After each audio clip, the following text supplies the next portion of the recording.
Le bureau du conseil régional de l'Ordre des médecins de Ouagadougou a effectué une visite au CHU de Borodogo ce jeudi 23 avril 2020.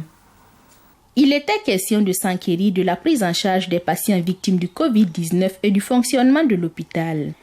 L'Ordre des médecins étant l'interface entre les médecins et la population, a voulu échanger avec les premiers responsables de ce CHU sur les réalités et sur l'organisation mise en place dans ce contexte de pandémie de la maladie à coronavirus. La première responsable du CHU de Borodogo a accueilli positivement cette rencontre et a fourni des informations nécessaires sur les dispositifs mis en place dans sa structure sanitaire. Dans le contexte du Covid-19, disons que nous avons surtout travaillé à mettre en œuvre les directives qui ont été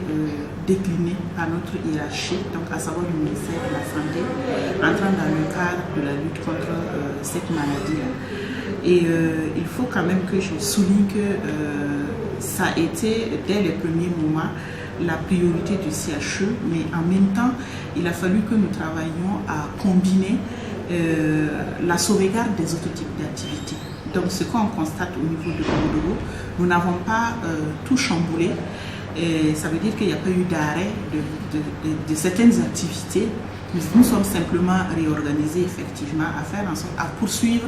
toutes les activités constitutives de l'offre de soins au niveau du CHU de Borodogo, mais en même temps de travailler à nous concentrer sur les actions qui devraient participer à enrayer ce mal-là. Alors, dans un premier temps, vous savez que nous devions travailler à accompagner les autres centres de santé, pour ne pas nommer le CHU de Tengango, qui a été réquisitionné il y a déjà quelques moments comme centre Covid. Et donc, nous avions notre part de travail à effectuer. C'était notamment de continuer à travailler, mais en même temps de faire un certain nombre de triage et d'identification de malades qui, à un moment donné de l'évolution de leur statut sanitaire, allaient référer vers le CHU de Tengango ou allaient prendre sur place chez nous. Donc, en réalité, dans le fond, nous avons dû simplement mettre en œuvre, comme je l'ai dit tout à l'heure, les directives que notre ministère nous a déclinées, en faisant en sorte à outiller dans un premier temps le personnel, à les informer, à informer tous les personnels de l'établissement sur ce que c'est que le Covid et quelles sont les mesures surtout de prévention à prendre dans ce contexte et comment nous devons nous prendre en tant qu'acteurs hospitaliers, en tant que soignants, de sorte à rompre en fait cette chaîne de contamination là et en même temps à travailler à prendre correctement en charge les malades qui sont admis dans notre hôpital. C'était essentiellement d'activer le comité en charge de la prévention et du contrôle des infections associées aux soins,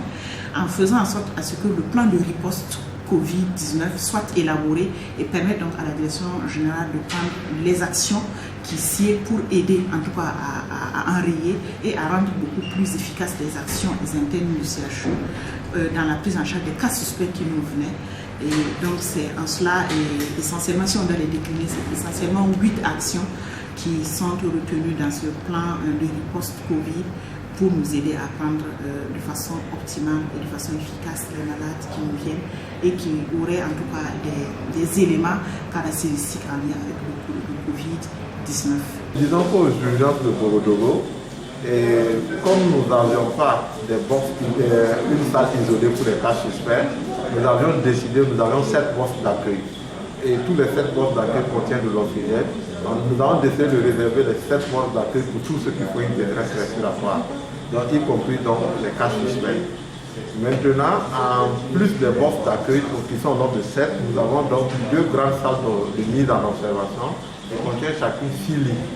Donc c'est les malades dont nous pensons que le risque est très faible que nous envoyons donc dans les salles de mise en observation, puisque c'est des salles communautaires. Et donc les malades dont nous pensons qu'il y a un risque potentiel, ils restent dans les box jusqu'à ce que nous fassions donc la preuve que ce n'est pas un cas de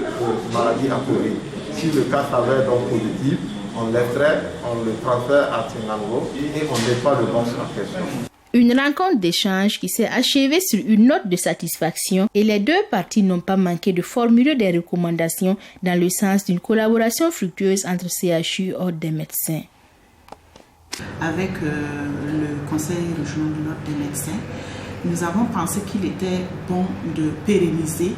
et de faire en sorte, sans attendre des contextes spécifiques comme les épidémies, pour même tisser des liens plus forts avec le conseil régional de l'ordre des médecins, parce que ensemble, c'est vrai que chacun, CHU Bogodougou, nous avons un rôle et une mission clairement établie qui est peut-être différent du rôle du conseil régional de l'ordre des médecins, mais qui ne saurait se contredire, parce que l'objectif à terme de chacune de ces entités, c'est de travailler à ce que le patient reçoive, quand il a besoin de services de santé, reçoive en tout cas la meilleure offre possible. Et donc, dans ce sens, nous avons pensé qu'il est bon, qu'il est attendu de nous tous, CHU comme conseil régional de l'ordre, que nous échangions de façon beaucoup plus assidue, de façon beaucoup plus régulière, pour traiter les questions qui touchent les personnels médicaux. Bien entendu, tout commence toujours par l'information, que les personnels médicaux qui travaillent d'arrache-pied dans les hôpitaux, pour ne pas nommer le CHU de Bogodougou, puissent avoir la meilleure information en lien avec leur profession. Donc nous avons égrené les besoins de faire la sensibilisation et l'information des personnels médicaux quant à l'éthique et à la déontologie donc, du médecin. Et nous avons pensé qu'il faut poursuivre dans ce sens. Et au-delà de ces actions de sensibilisation, il y aura des thématiques spécifiques qui vont nous faire qu'ensemble, nous allons pouvoir organiser et mener des actions qui vont permettre davantage de faire rayonner l'image du médecin. Et tout cela, c'est dans l'objectif, l'optique que le maximum, entre le meilleur, soit offert aux malades qui viennent dans un centre hospitalier comme le CHU de Bogodougou. On a vu que le CHU de Bogodougou est très en avance. Il y a eu beaucoup d'initiatives, beaucoup de prévisions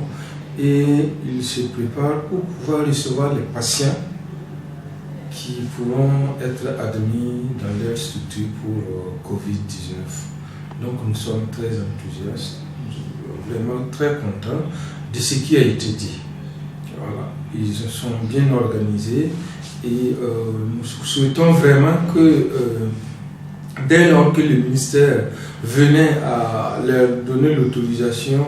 à prendre en charge, leur autoriser à prendre en charge les patients Covid-19, voilà, que cet hôpital-là, en tout cas, puisse donner le meilleur de lui-même, parce qu'ils sont déjà bien organisés. Des cadres comme ça doivent être multipliés, échanger avec les hôpitaux et dans toutes les régions, dans toutes les villes, pour voir comment la prise en charge des patients pourrait être optimale.